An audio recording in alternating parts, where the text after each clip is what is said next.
Rodney Shakespeare is the professor of economics, who joins us from London, and we also have Carol Verjeken, contributor at the Schiller Institute, who joins us from Paris. Welcome to you both. Sorry if I didn't pronounce your last name properly, Carol Verjeken, but let me first start with you. We're looking at statements made from the Treasury Secretary, Janet Yellen.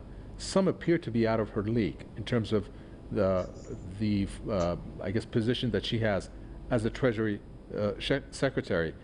For example, saying that Russia is challenging the order, the world order. What do you think about that statement coming from her, especially given the position that she has? Well, I think in reality, the US has no more any foreign policy. The only foreign policy they have is sanctions. So the reality is also that by the United States and the Treasury Department, by its own behavior, by confiscating the financial assets of Venezuela, of Iran at one point, and then of Afghanistan, and then of Russia, is creating a flight out of the dollar zone. So over the last months, we have seen an increasingly cooperative mood among countries in the Central Europe and in Central Asia and in East Asia, and the increasing role of other currencies as reserve currencies. India is now trading in UPs, Iran also, so yesterday there was an announcement that 5 major countries of the ASEAN, including Indonesia, Singapore, are going to trade in national currencies and not any creating a complete alternative to the dollar. So the failure of Biden to get a deal on the oil will mean everybody here in Paris, the major French press is expecting Biden will lose the next midterm election, and that it was a complete failure, the trip, because if the US cannot bring in more oil on the market, either through discussions with Saudi Arabia or opening up for a deal with Iran, there will be no new oil, and then oil will be very expensive, and the impact on the US consumer prices will be terrible and will prevent any re-election of Biden. So I think there's a lot of panic in Washington, not about Russia, but about the coming fall of Joe Biden. Mm-hmm. Well, let's see here. Rodney Shakespeare, when the Treasury Secretary says that Russia is challenging the order, based on the statements from our guests there from Paris, doesn't it actually reveal the fact the U.S. Is afraid of losing its grip because it may not have that impact that it wants from its sanctions? And again, that's the only thing left in its toolbox. And as our guest there said, in its foreign policy. Well, yes. Now, Janet Yellen's statement is astonishing. It's mind-boggling. It's gobsmacking, if you will forgive me my language.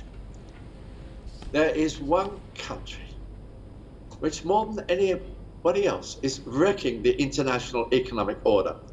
Your guest mentioned sanctions. Well, where do you start? North Korea, Venezuela, Iran, China, you name it. And that is part of their policy, which is creating a massive inflation, which is starting to bring down governments right the way around this world, and is possibly going to destroy, may even destroy the social structure of the societies in Europe. They're doing this on behalf of a policy which started 25 years ago, the eastward expansion of NATO, made worse in 2014 than 8 years of killing Russian-speaking Ukrainians. They've now got a policy on Ukraine which has completely failed. They're implementing it via sanctions which are completely and utterly failed. And those sanctions on Russia alone are bringing economic disaster on this world. All I can say is that in a weird way, at the back of her mind, the Americans are actually waking up to what they've done and what is happening, which is they have precipitated a massive shift from a unipolar world to a multipolar world, and they are losing the argument. And for them to say that Russia is wrecking the economic organization of the world when they are doing it, frankly, what do? Do I laugh or do I cry? When you spoke about the dollar there, Carol, you, I think, may be referring to, if I'm not mistaken, to one move that the U.S. made when it came to Russia that made other countries rethink about the reserves they have in dollars and to move away from that. And that was when the U.S. imposed sanctions on the reserves that Russia had overseas, in which the dollar-denominated currencies that it held were taken from Russia.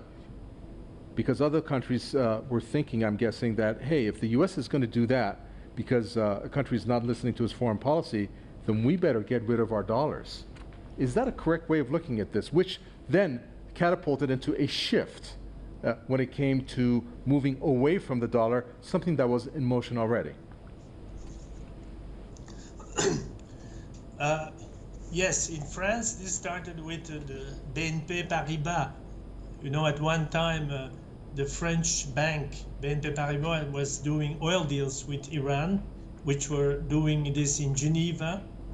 They were denominated in dollars. And then the French bank got a 10 billion euro fine, you know, because there was the extraterritorial law, which says that somebody in Australia in the jungle who's using the dollar to buy chewing gum, you know, he's responsible for US law because he uses the dollar. It's the notion of extraterritoriality, which is completely contrary to international law, by the way. It has nothing to do with that. It's just power.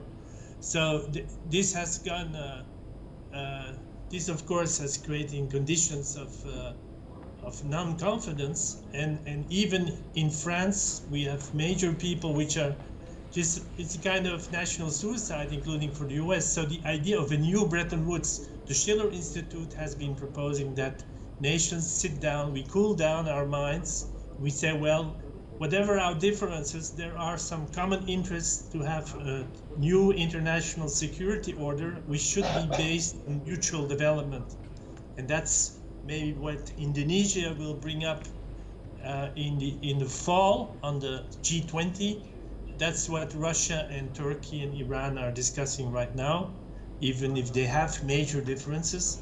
They say we have also common interests, because we're not just regimes, we're also nation states, and we have a long-term mutual interest of mutual agreements on a shared future. And that's what the new Bretton Woods should be about. And if there is this shift, which is in motion, as you stated there, Rodney Shakespeare, then where does that leave the U.S. in terms of not just the world economy, but again, a repeated point that has been shared by many, and that is the fact that the U.S. has lost its world status? Well, it's worse than that. I mean, talk about the emperor has no clothes.